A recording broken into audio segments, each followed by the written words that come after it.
attacking their worldview. And if their worldview, or last week I think I used the phrase sacred story, if you challenge a narrative that is near and dear to them, in the case of at least some Jewish persons, the Holocaust narrative is near and dear to them and amounts to a religion for a certain segment of the Jewish community.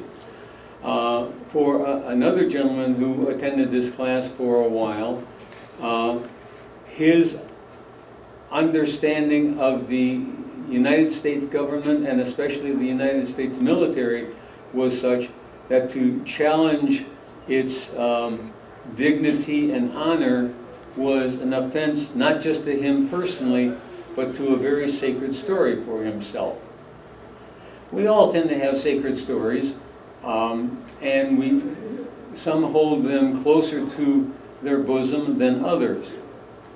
But I want to point out, in terms of these sacred stories, that in the last third of the 19th century, public schooling was established in the United States of America.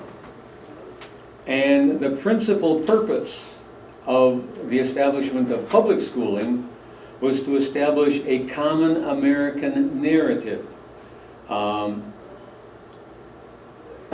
It was to establish that the United States was your mother land. It was to establish that your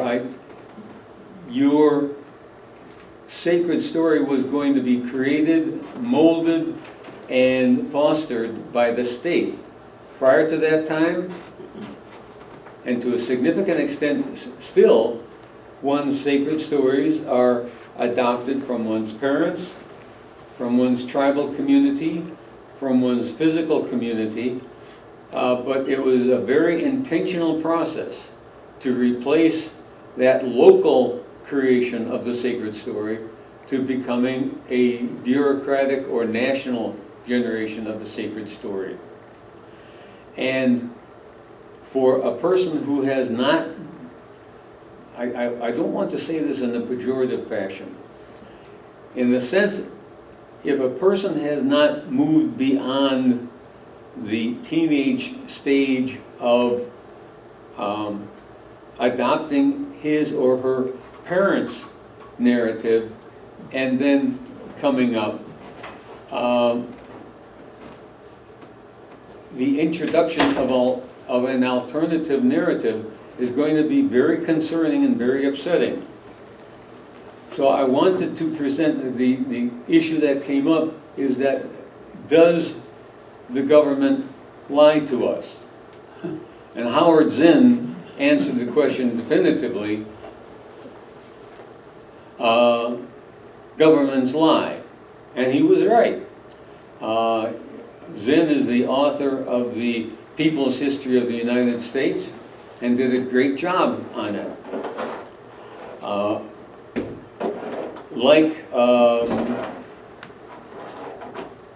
I can't come up with his name, a prominent sociologist, he did not adequately evaluate the messages of 9/11, but Zinn was still a very good historian and identified a host of places where the government has in fact lied to us. I thought I'd use this afternoon not to discuss any one element of those lies in detail, but to simply survey a few of the lies. And to start out with that, I'm going to show you a little documentary that James Corbett made, and it's entitled Debunking a Century of Lies.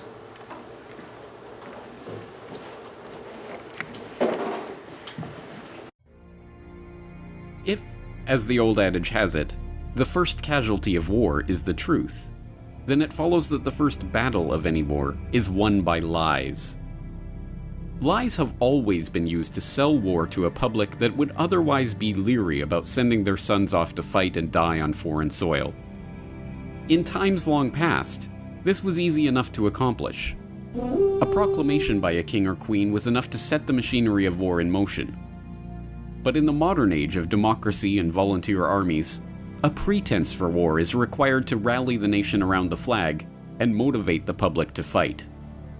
That is why every major conflict is now accompanied by its own particular bodyguard of lies. From false flag attacks to dehumanization of the enemy, here are all the examples you'll need to debunk a century of war lies. This is the Corbett Report.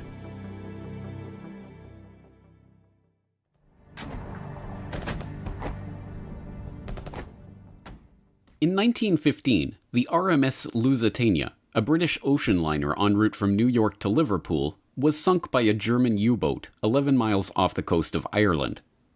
The ship's sinking, which resulted in the death of 128 of the 139 Americans aboard, became a symbol of German evil and helped psychologically prepare the US public for their country's eventual entry into World War I. But every facet of the story of the Lusitania, as it has been presented to the public, was a deliberate lie or a lie by omission. The boat was not a purely civilian vessel carrying 3,813 40-pound unrefrigerated containers of cheese and 696 containers of butter, as the official manifest held, but gun cotton, in keeping with the shipment's stated destination, the Royal Navy's weapons testing establishment. It was not sunk by the German torpedo boat, but by secondary explosions from the munitions the ship was illegally carrying. It was not the victim of a cowardly German surprise attack.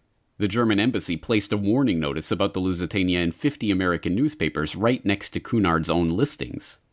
And the American ambassador to England at the time, Walter Hines Page, wrote to his son 5 days before the ship was sunk, asking, "If a British liner full of American passengers be blown up, what will Uncle Sam do?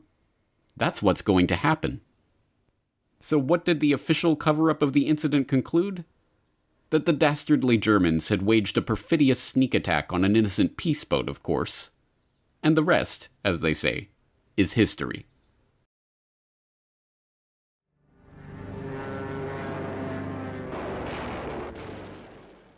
A little over 2 decades later, America's entry into World War II came when the Japanese attacked Pearl Harbor in December 1941, killing over 2,400 American servicemen and civilians.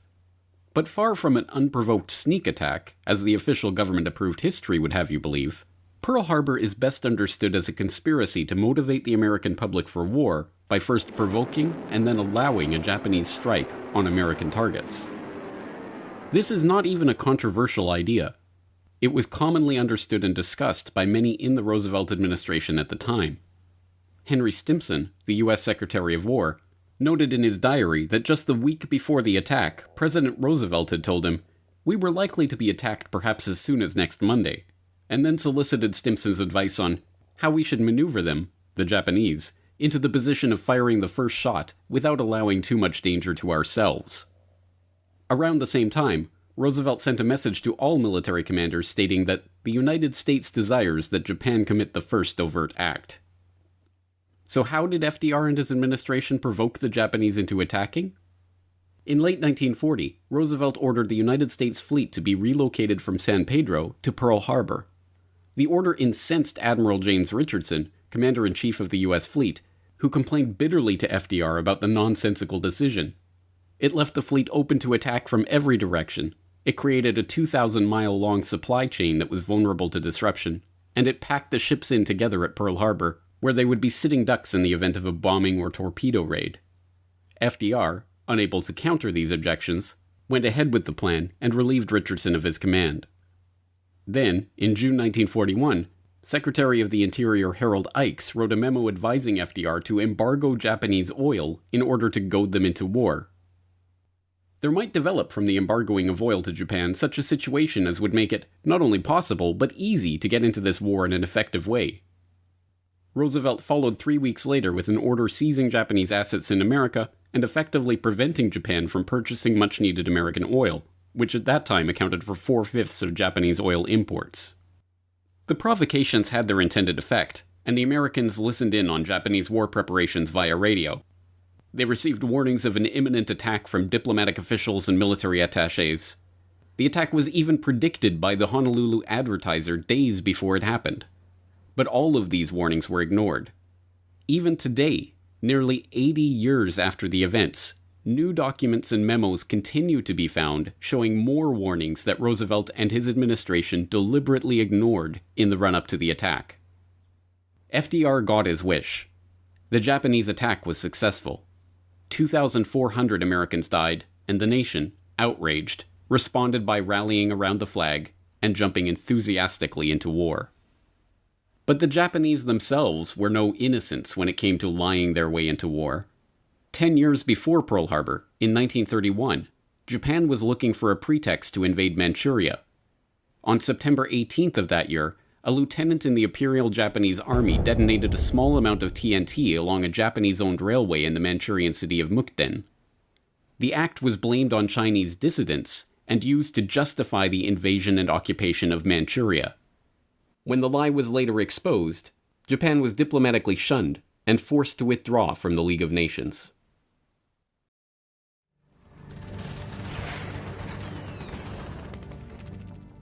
The League of Nations fell apart precisely for its inability to prevent World War II.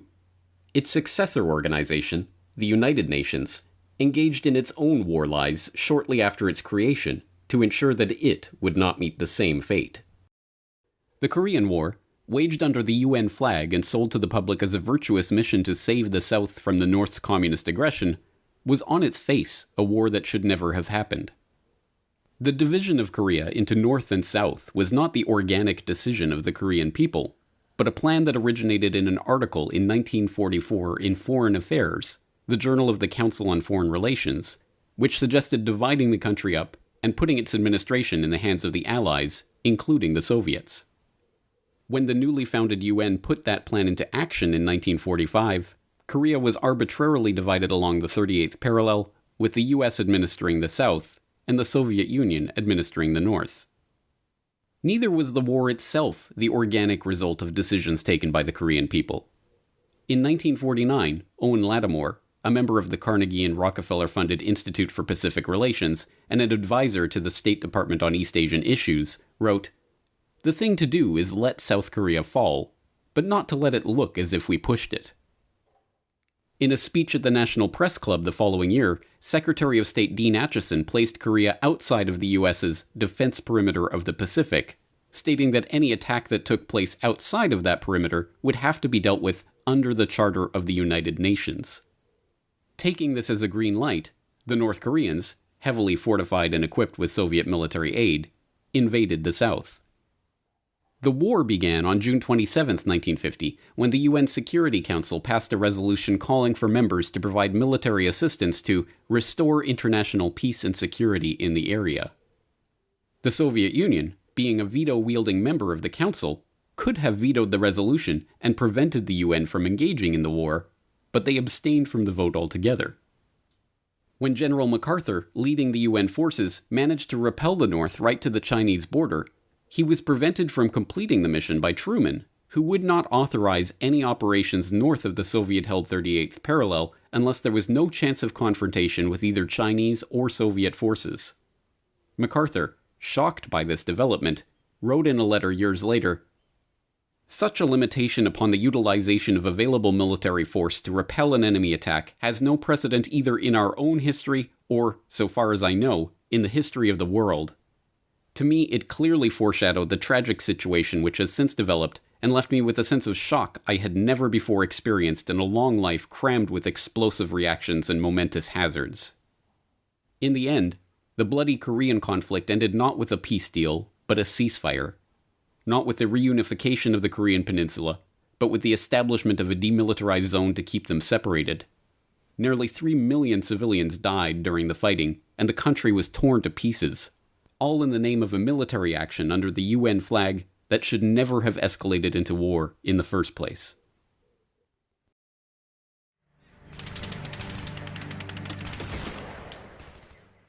In August of 1964, President Johnson was preoccupied in finding an excuse to justify a formal escalation of American military involvement in Vietnam. That excuse came on August 2nd, when the USS Maddox, a destroyer supposedly on a peaceful mission in international waters, reported a surprise attack from North Vietnamese torpedo boats in the Gulf of Tonkin. Just 2 days later, it reported another attack. Johnson responded by launching retaliatory strikes and signing the Gulf of Tonkin Resolution, thus formally launching the Vietnam War. Years later, it was revealed that the story of the Maddox too had been a tissue of lies. The Maddox was not peacefully drifting near Vietnamese waters, minding its own business. It was part of a covert electronic warfare campaign assisting the South Vietnamese in launching attacks on the North. It had not been attacked out of the blue on August 2nd as originally reported, but in fact had fired first. And, as even the NSA's own internal publication, made available to the public for the first time 40 years after the incident, concluded, the second attack on August 4th had never taken place at all. But these were mere details, and just like the facts about the Lusitania and Pearl Harbor, these details were suppressed long enough for the event to have its intended effect, rallying the public for war.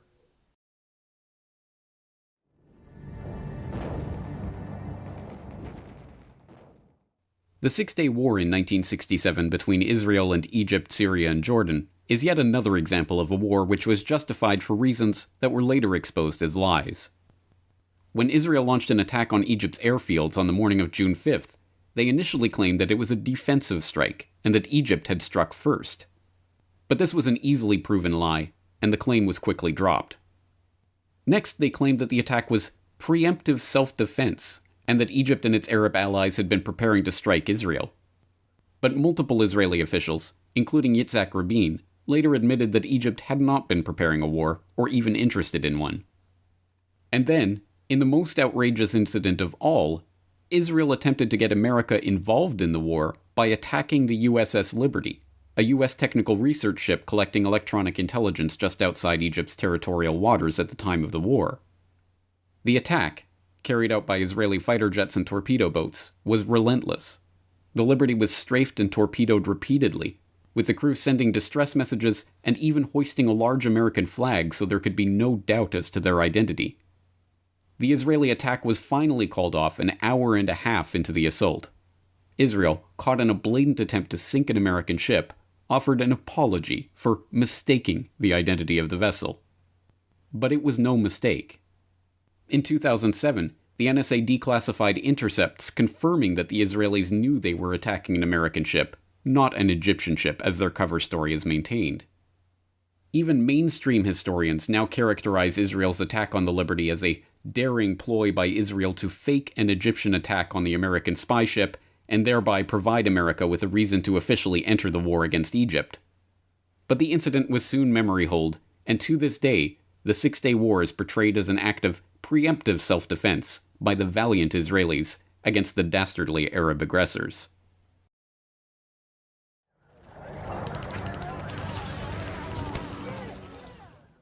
By the 1990s, the post-Vietnam public was growing increasingly wary of calls for war in far-flung corners of the world in countries many had never heard of. And so it was that in 1990, when the politicians and their deep state controllers required the American public to be motivated to wage war against Iraq for its invasion of Kuwait, they hired a literal PR firm to sell an even more brazen set of lies to Joe Sixpack and Jane Soccer Mom. The most famous of these lies revolved around Nayira, a young Kuwaiti girl who sparked international headlines for her shocking testimony before the Congressional Human Rights Caucus in October 1990.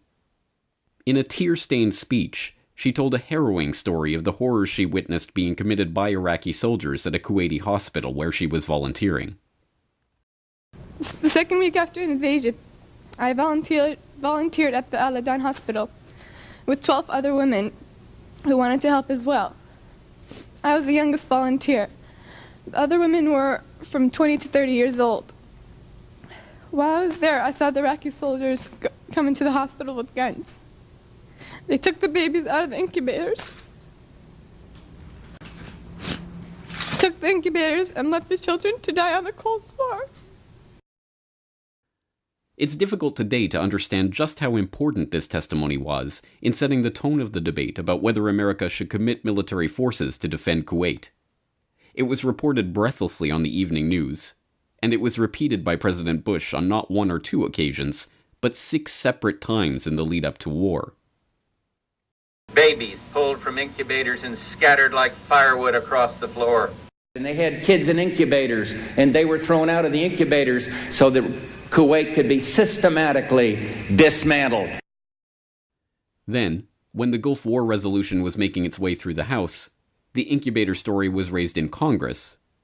Now is the time to check the aggression of this ruthless dictator whose troops have bayoneted pregnant women and have ripped babies from their incubators in Kuwait. And then again in the Senate. The vote passed, and combat operations formally began in January 1991. The only problem? Naira was not some anonymous Kuwaiti girl, but, as a subsequent CBC investigation discovered, she was Naira al-Saba, daughter of Saud al-Saba, the Kuwaiti ambassador to the United States. Her testimony had been written for her by Hill & Knowlton, a PR company hired by the Kuwaiti government-supported AstroTurf organization, the Citizens for a Free Kuwait, to help sell the Gulf War. And the Congressional Human Rights Caucus that held the hearing where Naira gave her testimony? It was later found to be a Hill & Knowlton front itself.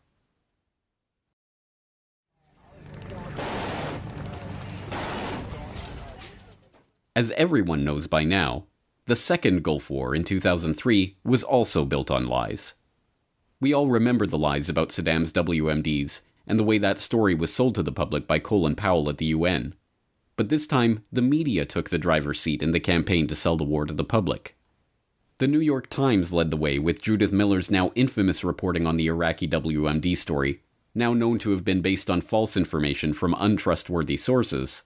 But the rest of the media quickly fell into line, with the NBC Nightly News asking, what precise threat Iraq and its weapons of mass destruction pose to America? And Time debating whether Hussein was making a good faith effort to disarm Iraq's weapons of mass destruction.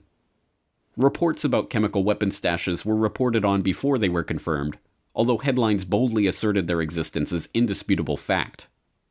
And any media personality that showed skepticism about the claims being made, even wildly popular ones like Phil Donahue, host of MSNBC's then highest-rated program, were summarily removed from the air. Scott Ritter is here, and so is Ambassador Bartlett. You had Scott Ritter, former weapons inspector, who was saying that if we invade, it'll be a historic blunder. Yes, but we didn't have Malone. He had to be there with someone else who supported the war. In other words, you couldn't have Scott Ritter alone. You could have Richard Furl alone. You could have the conservative. You could have the supporters of the president alone. And they would say why this war is important. You couldn't have a dissenter alone. Our producers were instructed to feature 2 conservatives for every liberal. You're kidding. No, this is absolutely instructed true. From above? Yes. We now know that, in fact, the stockpiles did not exist, and the administration premeditatedly lied the country into yet another war. But the most intense opposition the Bush administration ever received over this documented war crime was some polite correction on the Sunday political talk show circuit. You and a few other critics are the only people I've heard use the phrase immediate threat. I didn't. The president didn't. And it's become kind of folklore that that's what's happened. The president went... You're saying that nobody in the administration said that? I can't speak for nobody and everybody in the administration and say nobody said that. Vice President didn't say that? If you have any citations, I'd like to see them. We have one here that says, some have argued that this is you speaking, some have argued that the nuclear threat from Iraq is not imminent, that Saddam is at least 5 to 7 years away from having nuclear weapons. I would not be so certain. Mm-hmm. And close to imminent. Well, I've tried to be precise and I've tried to be accurate. No terrorist state poses a greater or more immediate threat to the security of our people and the stability of the world than the regime of Saddam Hussein in Iraq. Mm-hmm.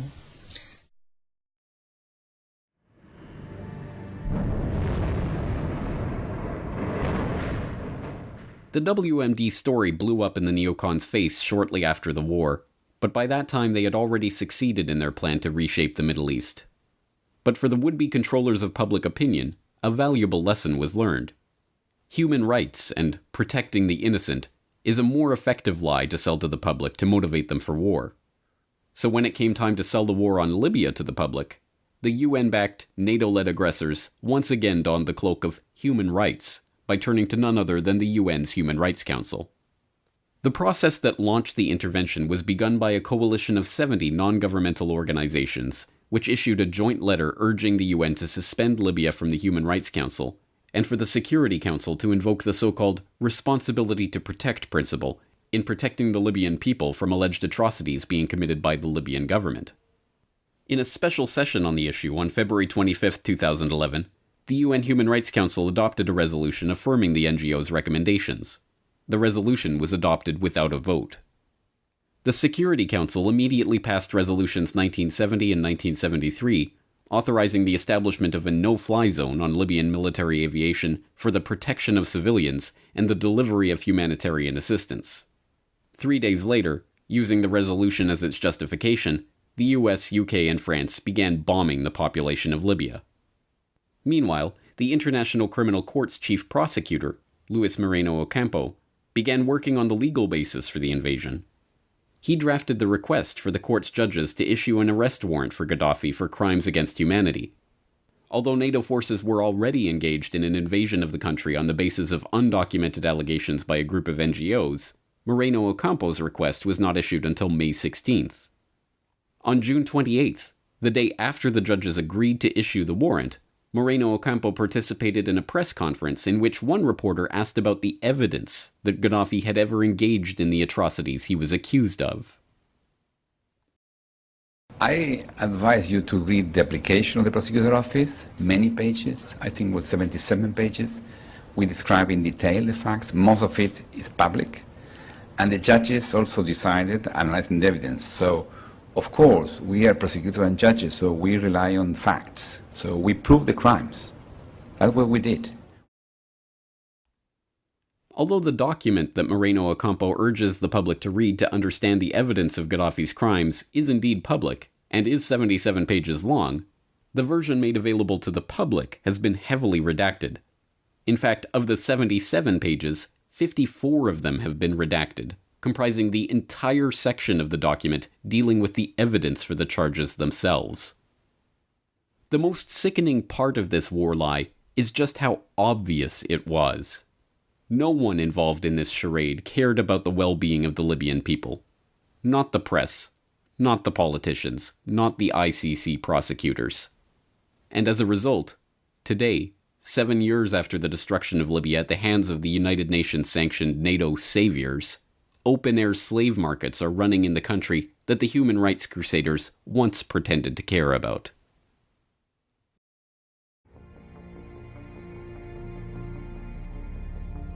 False flags, provocateur conflicts, fake news, and fake human rights crusades.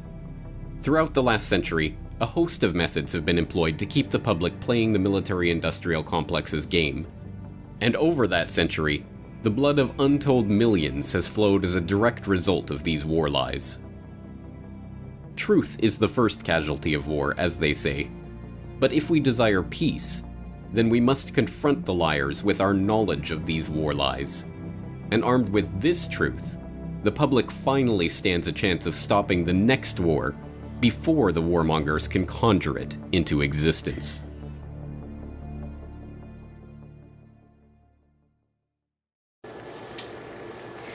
It's impossible in a video like that to cover all of the interesting facts, but I want to mention 3 that James does not cover. One concerns World War I. In 1915 and 16, Woodrow Wilson, American bankers and American industrialists, especially after the Lusitania, wanted to get into the war. Public opinion simply wasn't ready for it. They didn't, very wisely in my opinion, they didn't want to get involved in a foreign war. Some of the newspapers were for it as well, but there were a number of very important newspapers owned principally by American Jews who were opposed to it. And the American Jewish publishers' point of view was this. American Jews despised the Russian Tsar, essentially for what is reported to be the Russian treatment of Russian Jews. And I say reported because as you get more and more historians, you find out that something has been inflated to the size of a balloon, but letting that pass. The American Jewish publishers wanted the Tsar to get kicked badly, and Russia was in league with England and France in World War I. When Lloyd George sent an emissary to the American Jewish community, and the prominent American Jewish community representatives met, what better day to meet obscurely, they met on Christmas Day in 1916. Our source for this information is Benjamin Friedman, who was an insider's insider in the American Jewish community at that time, and became absolutely disgusted, I don't know at what, became absolutely disgusted with the behavior at that time, and has since told the American people a great deal about what was going on at that time. But Benjamin Friedman reported this meeting, and up to that time, the American people were opposed to war, primarily because not enough influential newspapers were inclined toward war. On Christmas Day, that changed, and the decision that Lloyd George made was known to the Germans. At least there's good, what's the word for, the evidence for my statement is this. When the decision was made to offer the Jewish community Palestine, that was made in October of 1916. And oddly enough, coincidentally enough, conspiratorially enough, it was on October 1916 that the German High Command made its first survey of the German troops to find out how many and where German Jewish soldiers were serving. Up until that time, German Jewish soldiers were of the same status as any other German soldier. But in October 1916, the German High Command wanted to know where they were. At that point in time, they came to consider German Jews as an internal threat in Germany. Woodrow Wilson declared war after the additional newspapers came on board 4 months later in 1917. An additional element that Corbett does not deal with is Pearl Harbor, and that the United States, after the attack on Pearl Harbor, and quite clearly Roosevelt and his cabinet knew that they had broken the Japanese code, so that they knew what the Japanese were planning. They kept this information from the Navy command over Pearl Harbor and over the Army command in Pearl Harbor. There was not an Air Force at that time. There were airplanes, but there was not a separate force. They quite intentionally kept that information, and after the attack on Pearl Harbor, these two individuals, I had their names written down elsewhere, were court-martialed. After the war, very quietly, they appealed that and were exonerated. Their court-martials were reversed. But it had the necessary public opinion effect of justifying the response and having scapegoats to take the guilt for it. And the third element that Corbett, I'm not saying he ignores it, there's just too much material, but concerns the issue of Muammar Gaddafi and supposedly his abusing his own people. Libya had the highest standard of living in all of North Africa before Gaddafi was taken down. He had a social welfare system for his people that rivaled any in the West. If he made a political mistake, it was in not being as open and as generous with the eastern tribes of Libya as he was with the central and western tribes. He made at least one crucial mistake. He was planning on establishing a central bank in Libya to serve as a central bank for all of Africa with the gold standard, and that was absolutely verboten by the central bankers of the West. This is whole history, and in one sense it's ancient history, so I want to call attention to what some modern journalists have said. And I'm going to take a little vignette out here. The Washington Post has been a mouthpiece for the Central Intelligence Agency for decades, and has been pretty well widely known for at least a couple decades to that effect. And the two reporters who leaked the evidence against Richard Nixon were given information that was available from a CIA agent. What I'm saying is that I'm not including Woodward and the other one? Bernstein. Thank you. Woodward and Bernstein in the category of researching journalists. They were mouthpieces because there was a reason for destroying Richard Nixon's presidency. But Abbey Martin, Eva Barrett, and Vanessa Beeley are very good journalists, and they take research seriously.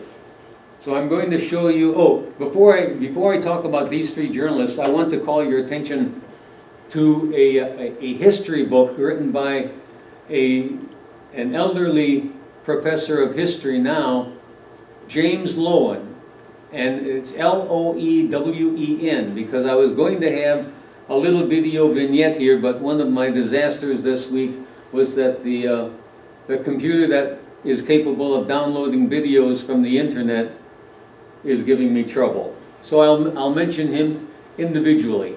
He's written a book that is variously entitled Lies My Teacher Told Me. Now, if I'm wrong on that, it's because of the aberrant title that the interviewer gave.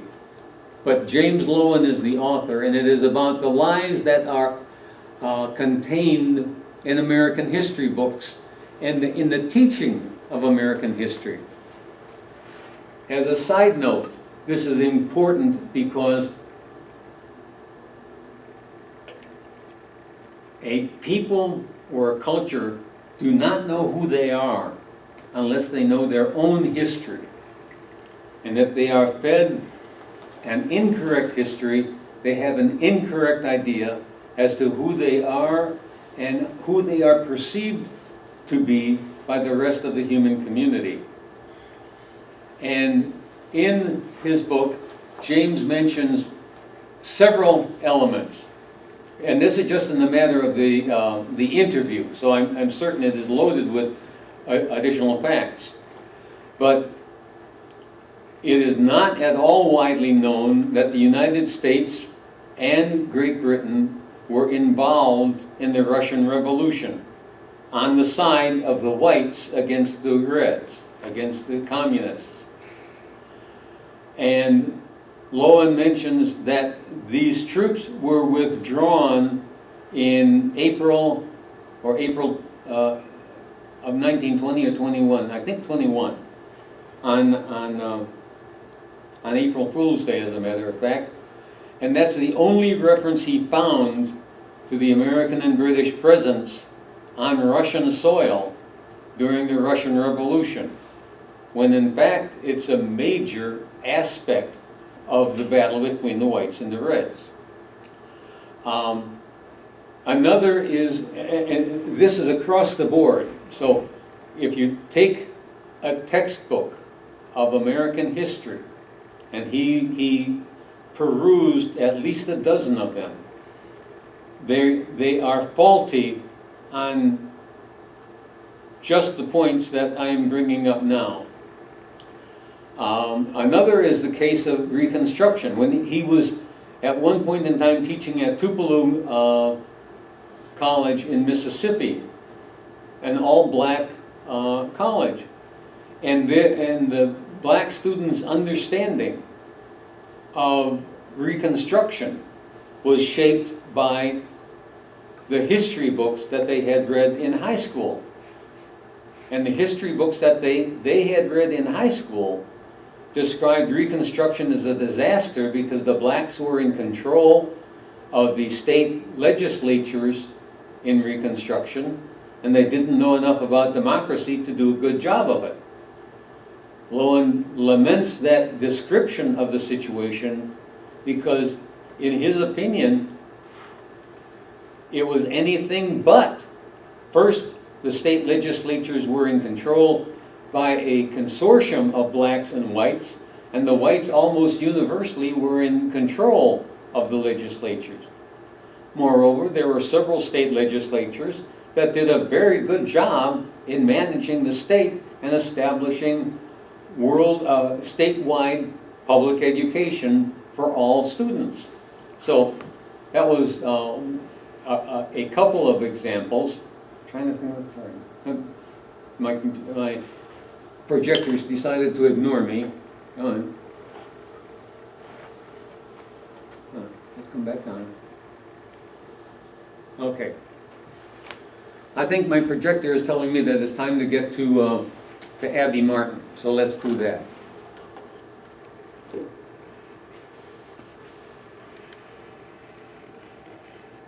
Oh, no, that's the wrong one.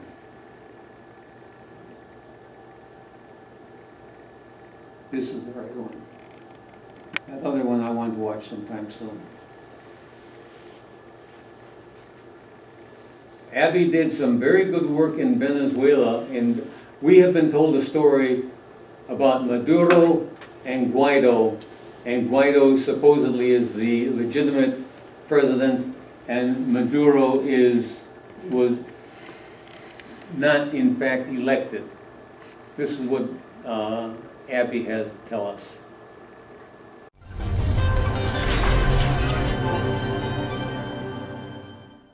For the last few weeks, the world's focus has been on Venezuela as Trump pushes for regime change. Almost every media outlet paints the same picture, that Venezuela is a brutal dictatorship and a starving nation, one that demands intervention, and that they finally have a solution to the crisis, a legitimate claim to power by an opposition politician, Juan Guaido. As civil society collapses, America confronts the socialist dictatorship. Maduro stole the previous election. He locked up and he tortured anyone trying to unseat him. There's no toilet paper some days in Caracas. They're eating zoo animals.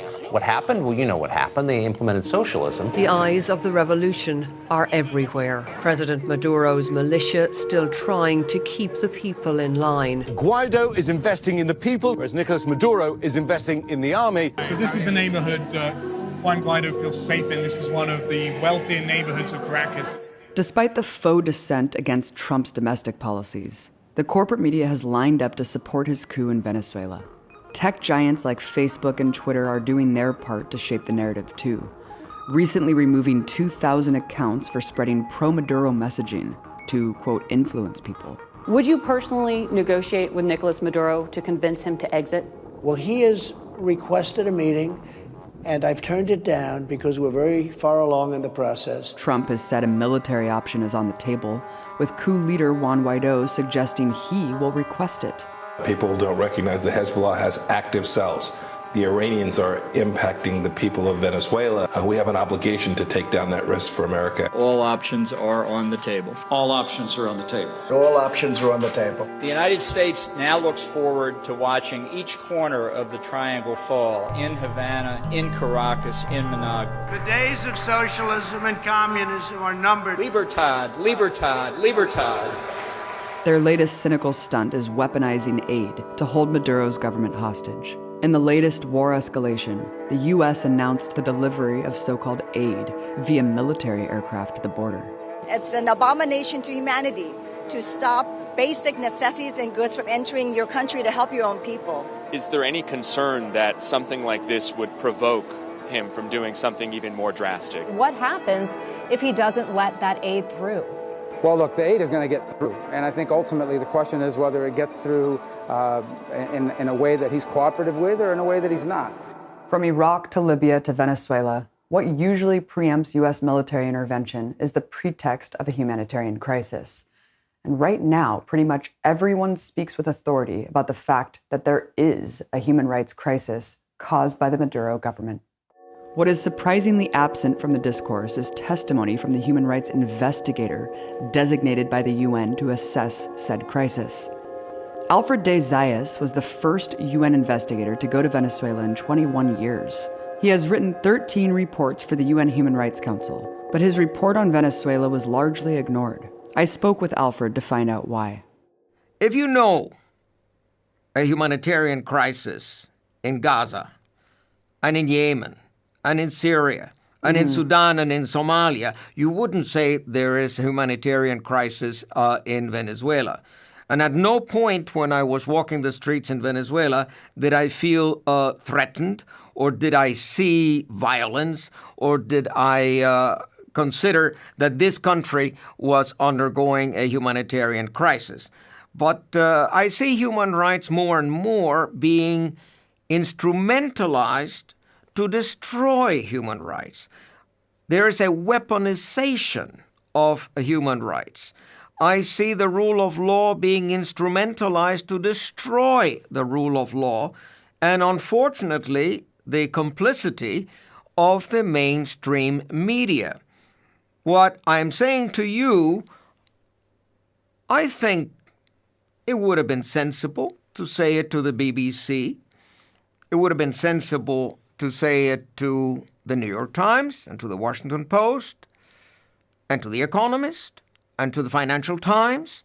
But at no time since I returned from Venezuela and since my report was officially presented to the Human Rights Council have I been approached by any of these organs who actually have a responsibility vis-a-vis you and vis-a-vis me and vis-a-vis the people of the United States to inform. You know, many people will say the crisis cannot be blamed on the sanctions, of course, that sanctions are being used as a scapegoat for Maduro's economic failures. Alfred, talk about the impacts of the sanctions thus far and the new sanctions that were just implemented on the state oil company. What is particularly Machiavellian, what is particularly cynical, is to cause an economic crisis that threatens to become a humanitarian crisis. That's what the United States has done through the financial blockade, through the sanctions, and then to say, oh, we're going to offer you humanitarian help. We're sending so and so many tons of humanitarian assistance through U.S. aid. We're sending it to Colombia, and we're going to deliver it. Now, I think that here Juan Guaidó is being shall we say, the jockey.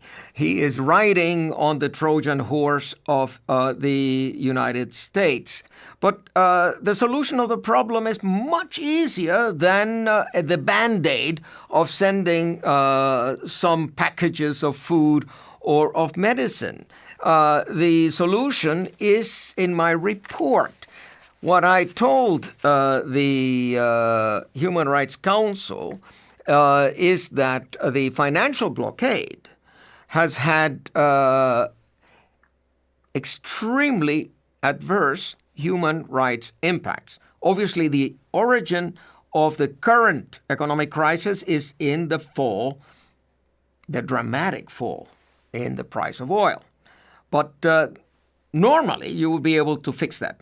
A country as wealthy as Venezuela should have been able to borrow money on its enormous natural resources and then would have been able to buy and sell like anybody else. But no, the United States has made sure that because of the threat of enormous penalties to the U.S. Treasury, the banks have been closing the accounts of the Venezuelan government and of the Petróleos of Venezuela. Already in July 2017, Citibank unexpectedly decided, without prior notice and arbitrarily, to close the bank accounts of the Central Bank of Venezuela and the Bank of Venezuela in November 2017. Citibank blocked the transfer for a shipment of more than 300,000 doses of insulin.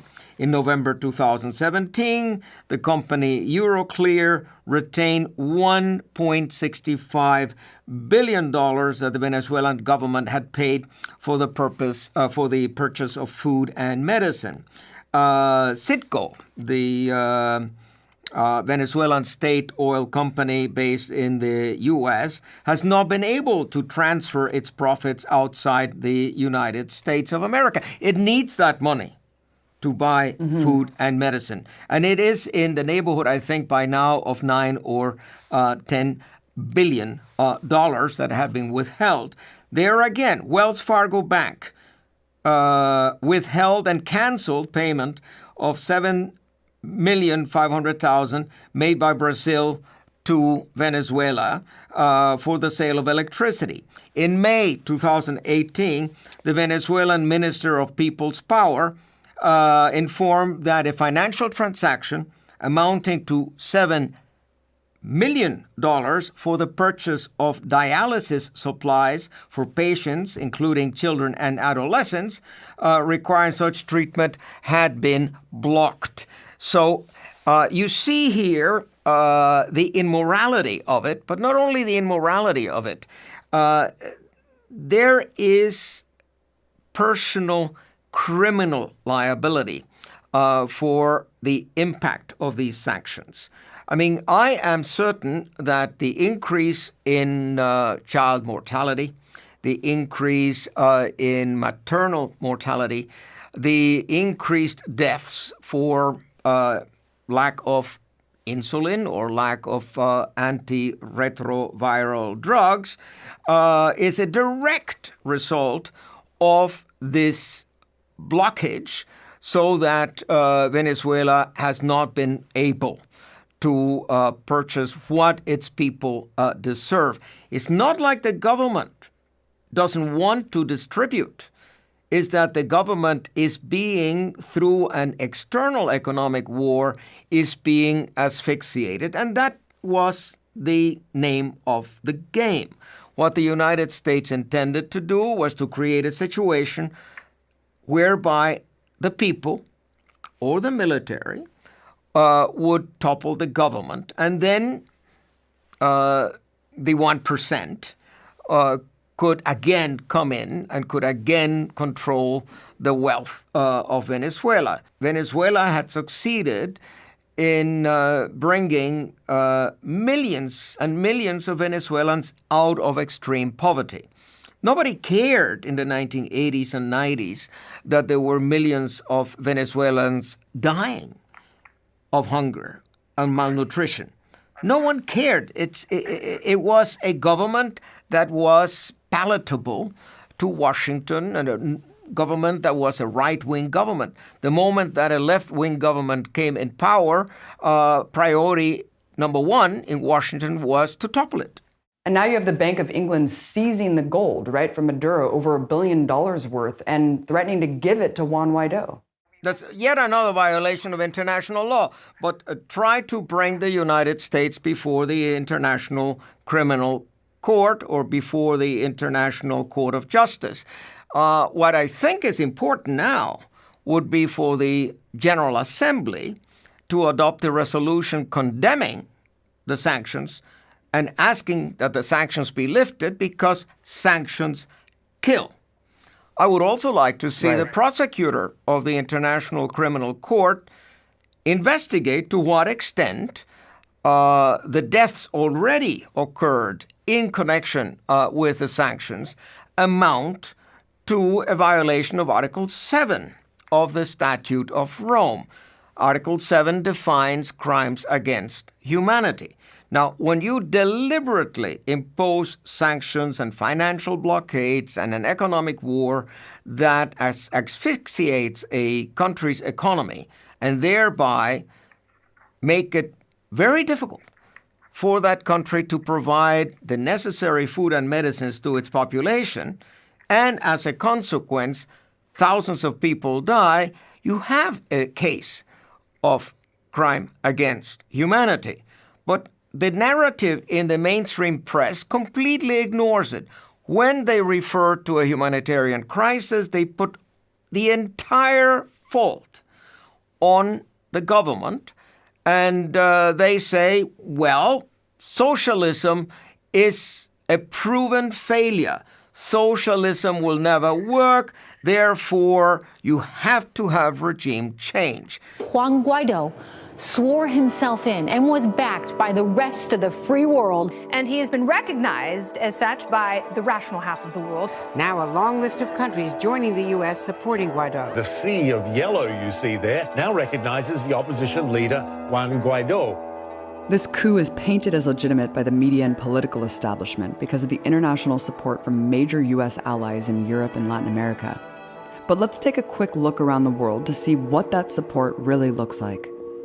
As usual, the African continent is erased from the dialogue. There, 51 countries recognize Maduro. Only one, Morocco, recognizes Guaido. Then there's Asia and Oceania, where again, only Australia recognizes Guaido. The other 33 nations recognize Maduro. Moving on to the Middle East, where staunch U.S. ally Israel is the only country to recognize Guaido. The rest in the region continue to support Maduro's presidency. Next, the Americas and the Caribbean. Despite 17 countries across the continent recognizing Guaido, 19 countries still support Maduro. While the majority of U.S. allied Latin American powers back Guaido, in the Caribbean, the Bahamas is the only nation to do so. Lastly, there's Europe. Powers like France, Britain, and Germany have united behind the U.S. to support their puppet in Venezuela. Even so, stark opposition to this coup exists within Europe, including Italy, Greece, Norway, Switzerland, and the Vatican. So by international community, they really just mean a minority led by the white imperialist and colonizer nations, erasing non-white nations as members of the international community. How is this coup a violation of international law? Well, international law has been violated by the United States by interfering in the internal affairs of states. The United Nations Charter is fairly clear, especially in Articles 1 and 2, where the sovereign equality of states is guaranteed, where the right of self-determination of all peoples is guaranteed. The thing is, it's not for the United Nations to decide this is the better government. People determine their governments. That is the democratic way to go about it. And Article 2, Paragraph 3 says that if there's any dispute among states, those disputes shall be solved peacefully, through peaceful negotiation. And then Article 2, Paragraph 4 prohibits not only the use of force, but the threat of the use of force. And Trump has been saying again and again that the military option is on the table. Well, the military option is a major violation of international law. The corporate media has dutifully parroted the Pentagon line that a guy who 80% of Venezuelans had never heard of before was a legitimate leader seeking to restore democracy. So who is Juan Guaido, the lucky 35-year-old man just anointed king? Well, before this coup attempt, Guaido was much better known in elite U.S. circles than he was in his home country of Venezuela. He received graduate degrees from prestigious D.C. University George Washington, where he studied under a former IMF director, as well as attended private business school in Caracas. Guaido's roots are in the militant wing of the opposition as an organizer in the violent street protests known as guarimbas. Channeling energy from these protests, he founded right-wing opposition party Popular Will, alongside opposition leader Leopoldo Lopez. Lopez has been martyred as a prisoner of conscience by Amnesty International and is painted as a hero across Western media, allegedly banished for opposing the regime. In reality, he's on mere house arrest for leading violent street insurrections that left dozens dead. He was also part of the US-backed coup in 2002. Both are deeply connected to US regime change front groups like USAID and the National Endowment for Democracy. By 2010, international agencies were generously pouring up to $50 million per year into funding the Venezuelan opposition movement. With Lopez out of commission, Guaido has been groomed to replace him. Guaido even admitted there's not a single thing he does without Lopez's guidance. According to the Wall Street Journal, Guaido's declaration as president was planned by Lopez and just 3 other opposition leaders, 2 of whom are not even in Venezuela, and came as a complete surprise to the rest of the coalition. Even Guaido was reportedly hesitant to make the move, and it was the phone call from Mike Pence the day before that gave him the reassurance he needed. As a White House official explained to the Washington Post, "We have been engaged with the same strategy, to build international pressure, help organize the internal opposition, and push for a peaceful restoration of democracy. But that internal piece was missing," the official said. "Guaido was the piece we needed for our strategy to be coherent and complete." Sounds like a pretty open and shut case of a US CIA regime change plot. But all of their rhetoric is about the restoration of democracy. So let's take a look at that claim. Here's the most common explanation. Maduro's political ambition became evident. I'm going to stop it there. Abbey has done a very good job with this. The point that she is making is that Americans have been told that Guaido is legitimate and Maduro is not, and the evidence on the ground is exactly 180 degrees removed from that. Maybe that's just one example. Well, it turns out that what American journalists have been telling us about Syria is also essentially 180 degrees removed from what is actually is and was happening on the ground in Syria in the last 6 years. 2 very courageous and intelligent journalists, Ava Bartlett and Vanessa Beeley, are obviously with their names both female, but they both speak Arabic. And instead of going to the international briefings delivered by military personnel, these people went to the villages that were under fire.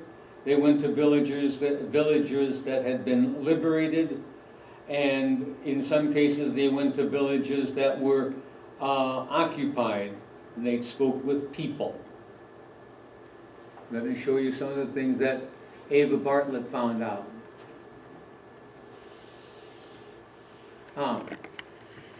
She's talking with Jimmy Dore, so Jimmy does a good job of interviewing, so let's go with this. Everybody, welcome. We have a special guest. You might recognize her from her previous appearance on this show. She's a great journalist doing some really great reporting that's coming out of Syria. Not many reporters are actually even going to Syria. She's one of the few, and she's given us the truth about what's been happening in Syria. She's an independent journalist from Canada. Please welcome my guest, Eva Bartlett. Hi, Eva. How are you? Hi, Jimmy. I'm great. Thank you so much for having me on. So now you really did some groundbreaking reporting on this. Can you just tell briefly what's the biggest misconceptions that people have who, if they've been watching the mainstream media, what would be their biggest misconceptions about what's happening in Syria?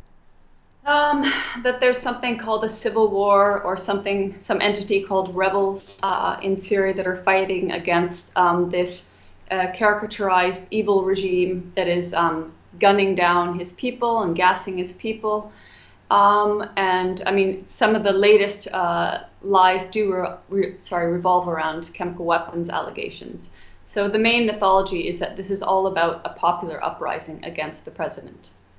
But it's not a popular uprising against the president because it was the CIA and lots of other outside actors, correct, that fomented this through the Arab Spring. Then they kind of brought in outside actors, meaning people supported by Saudi Arabia, Qatar, and the CIA also. Is that correct? Is that what's really been happening?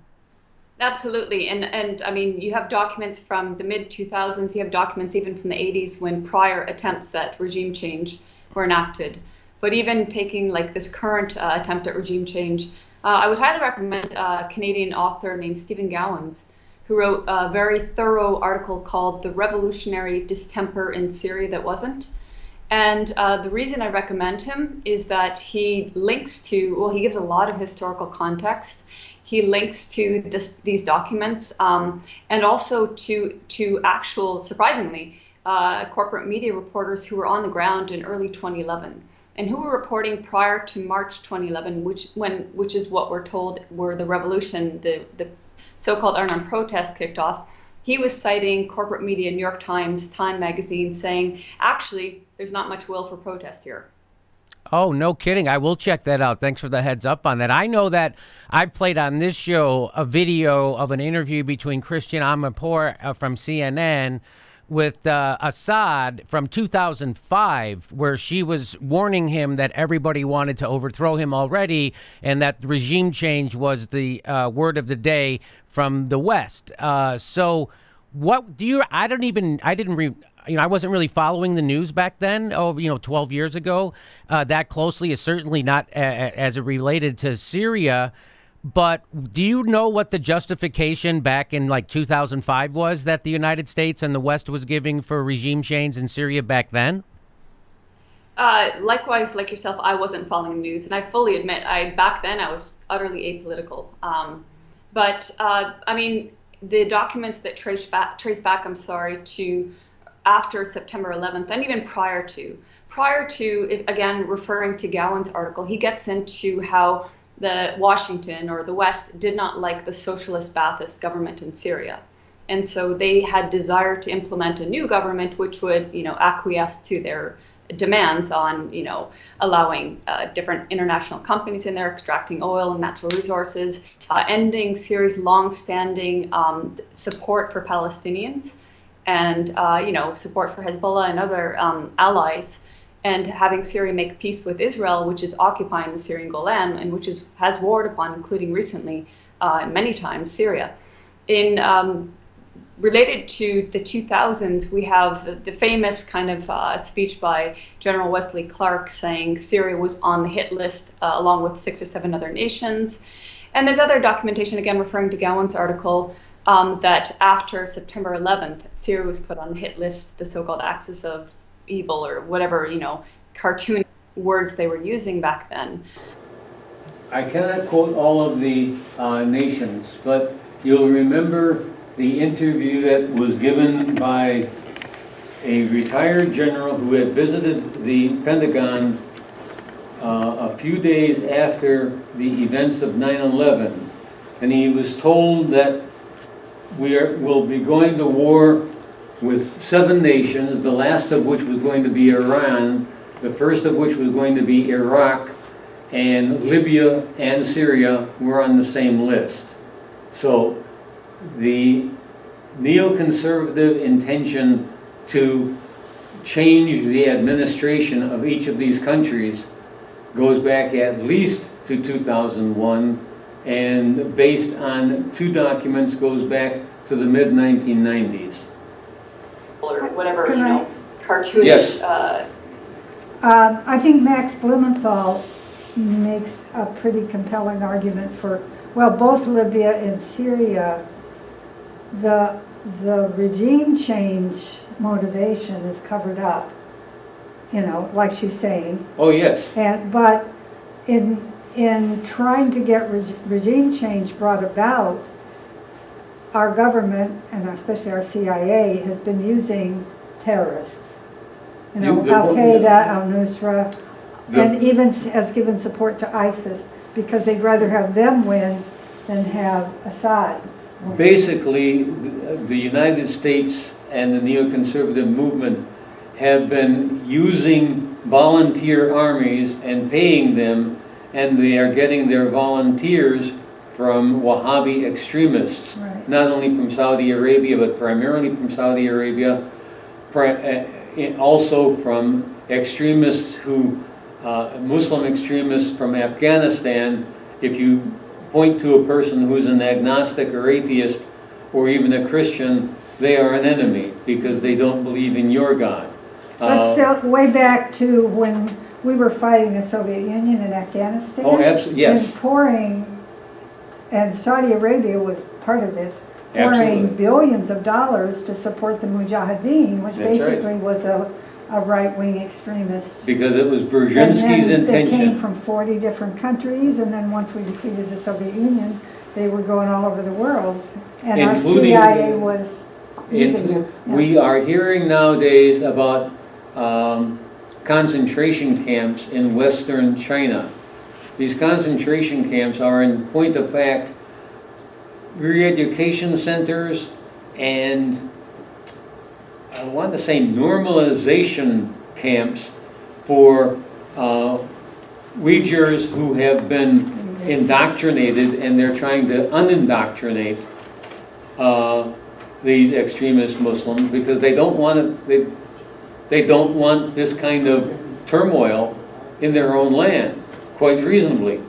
The United States put peaceable Japanese Americans in concentration camps who didn't have a doctrine.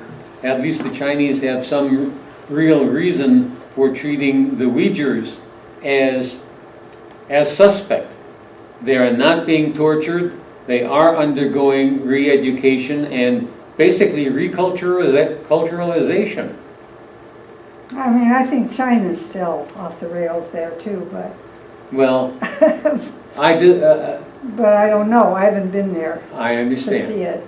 Words they were using back then. Certainly, and this is something I think most cognizant people would recognize, it has nothing to do with freedom, democracy, or human rights in Syria, particularly when you consider currently, and since 2011, the allies of the West, the ones that have been funding and funneling in terrorists into Syria, be they Saudi Arabia, Qatar, Turkey, and Israel. So what got you interested in covering Syria? How did that come about? Because a lot of people have been, since you're actually reporting facts that counter the mainstream established news media and our government, people have been impugning your character all over the place. And so just tell everybody here now what got you interested in Syria, and how did you come about to go there? Sure. I would just note first, I think that if I towed the line, used the rhetoric of the corporate media and the NATO propagandists, including Amanpour, people would be celebrating me and I'd be wealthy. But because I'm reporting as I see it and I don't have an agenda and nobody's paying me to say what I say, I am being vilified, as you're surely aware. But basically, when things were kicking off in Syria, I had no prior knowledge of Syria. I had no misconceptions or preconceptions about Syria.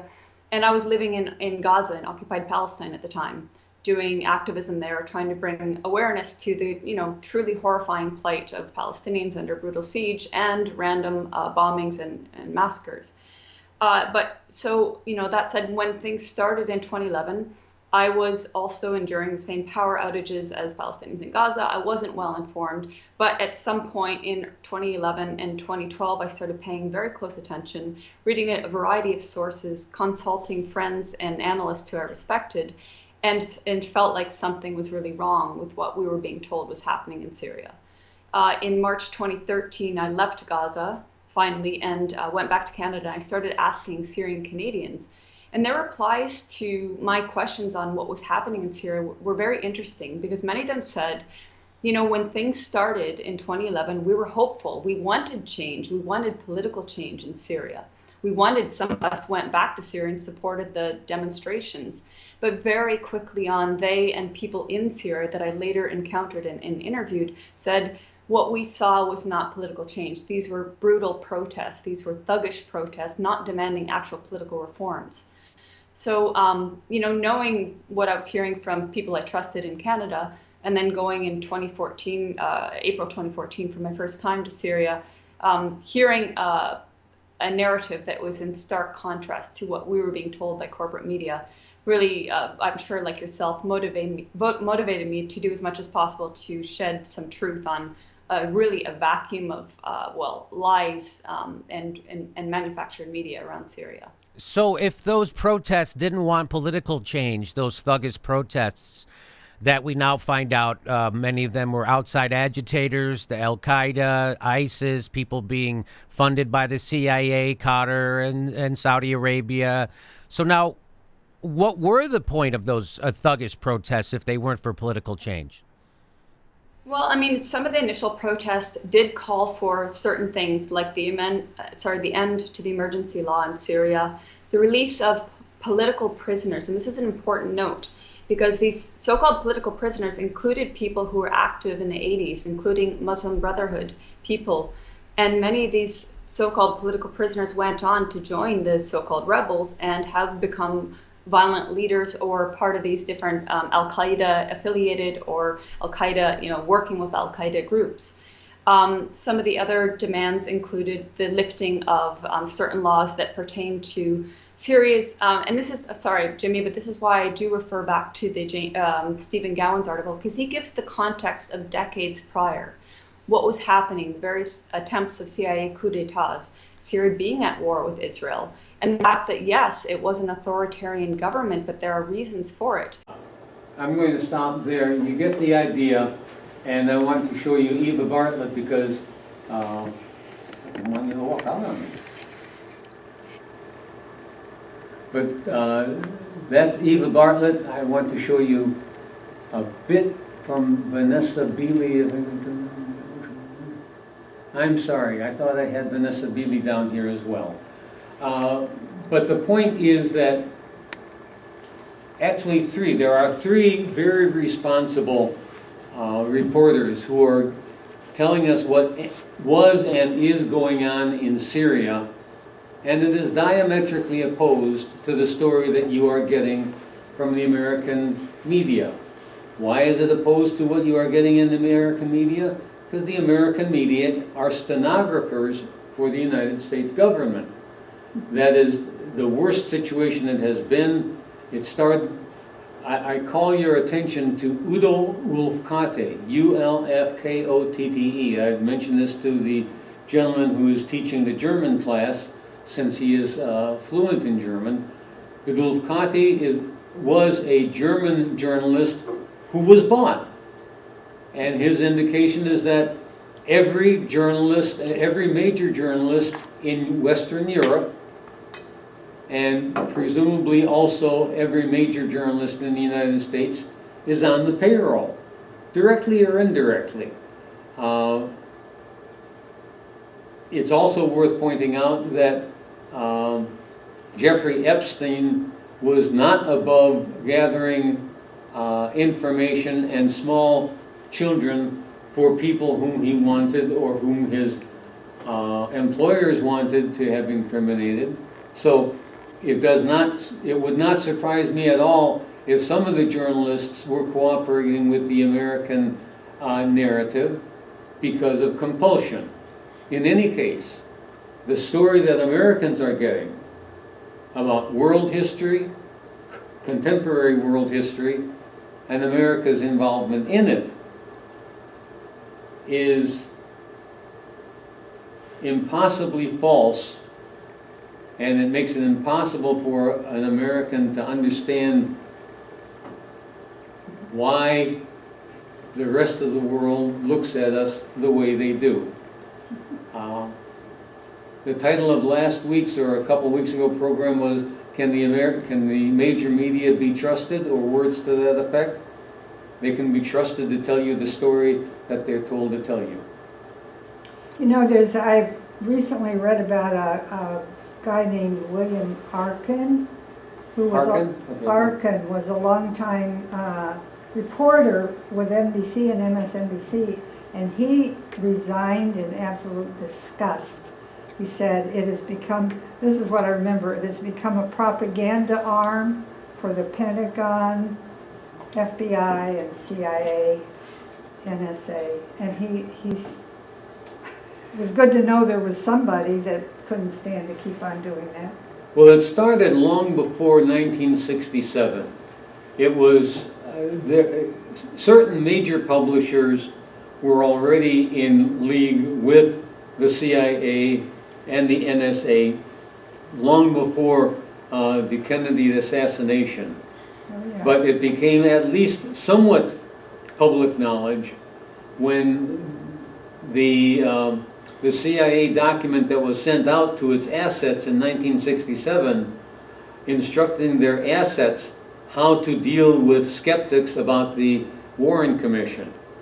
And their approach has been very, very effective. Before 1967, conspiracy was a well-known and well-respected legal concept, and it was mentioned maybe once a month in popular magazines and news media. After 1967, it was mentioned with much greater frequency, and the American people were taught, and I'm using that word intentionally, the American people were taught to be skeptical and to make fun of people who employ conspiracy theories. A dirty word, Yeah, it's now a laughingstock, but as a legal concept, it's well known and well respected. Questions, comments? Thank you. I'll ask my question now.